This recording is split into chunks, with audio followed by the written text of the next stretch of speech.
Hello friends, welcome. ዛሬ ማሳያችሁ ኦርጋናይዜሽናል ዩኒት እንዴት ዲሊት እንደምታደርጉ ነው።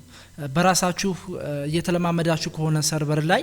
ኦርጋናይዜሽናል ዩኒት እንዲሁ ዲሊት ስትሉት ዲሊት ስለማይደረግ እንዴት ዲሊት እንደምታደርጉ አሳያችኋለሁ ማለት ነው። ስለዚህ አሁን ቀጥታ ኦርጋናይዜሽናል ዩኒታችን ጋር እንሄዳለን ማለት ነው። አድሚኒስትሬቲቭ ቱል ላይ ገብታችሁ ነው ዩዘርስ ኤንድ ኮምፒውተርስ ገብታችሁ ኦርጋናይዜሽናል ዩኒት የምታገኙት ማለት ነው ወይም ክሬት የምናደርገው ማለት ነው። እዚህ ጋር አሁን የራሴ ዶሜን ኔም አለ ዩዘርስ አለ ኮምፒውተርስ አለ አሁን እዚህ ጋር ምንም ኦርጋናይዜሽናል ዩኒት የለም አንድ ኦርጋናይዜሽናል ዩኒት ክሬት አደርጋለሁ እዚህ ጋር ራይት ክሊክ አድርጌ ኒው የሚል አለ ኒው ኦርጋናይዜሽናል ዩኒት እዚህ ጋር ኔሙን ሰጠዋለሁኝ ቴስት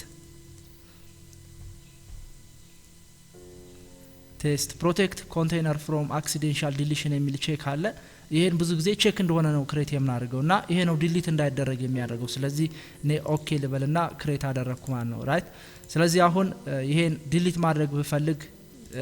ዲሊት አይልልኝም yes ልበለው ይከለክላል ማለት you don't have sufficient privilege to delete ነው የሚለው ኦኬ ልና ምንድነው የማደርገው እዚህ coc.local የሚለው ጋር ክሊክ እናደርግና ራይት ክሊክ አድርገን ቪው የሚል አለ ቪው አድቫንስድ ፊቸርስ የሚል አለ advanced features ይሄን ክሊክ እናደርጋለን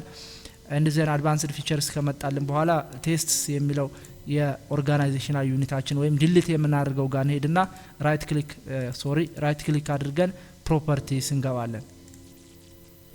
and then properties ላይ ከገባን በኋላ እዚች ጋር ኦብጀክት የምትላለች ኦብጀክት የምትለዋን ክሊክ ስናደርግ protect object from accidental deletion የምትላለች ኦርጋናይዜሽናል ዩኒቱን ክሬት ስናደርግ ቼክ የነበረች ነች እቺን አንቼክ እናደርግና አፕላይ እንላለን አፕላይ then ኦኬ አሁን ዲሊት ብናደርገው በቀላሉ ዲሊት ይሆንና ማለት ነው ራይት ክሊክ አድርገን እዛው ዲሊት ከሚሆነው ኦርጋናይዜሽናል ዩኒት ላይ ራይት ክሊክ አድርገን ዲሊት ስንለው and yes ስንለው ይጠፋልና ማለት ነው ስለዚህ ኦርጋናይዜሽናል ዩኒቱ አሁን በዚህ መልኩ ዲሊት ሆኗ ማለት ነው በዚህ መልኩ ዲሊት ማድረግ እንችላለን thank you for watching stay connected with us bye bye